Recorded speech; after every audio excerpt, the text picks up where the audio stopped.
Hey everyone, welcome back to Tech Savvy. In today's video, I'm going to show you how to stop people from adding you to random groups on Instagram. So let's dive right in. First, open up the Instagram app on your phone.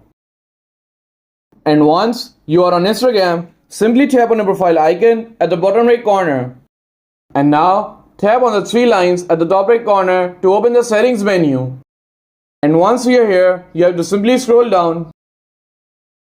And here you will see option of messages and story replies. Once you find it, tap on it. And here you will see option that says message controls. Simply tap on it. And here you will see an option labeled who can add you to group chats. Tap on it. Now you can choose who can add you to group chats. By default, it's probably set to everyone, which means anyone can add you to group chats. To stop random people from adding you, select only people you follow on Instagram. And that's it. You have successfully stopped random people from adding you to groups on Instagram. Now, only the people you follow will be able to invite you. If you found this video helpful, please give it a thumbs up and don't forget to subscribe to Tech Savvy for more helpful content. And I will see you in the next video. Thanks for watching.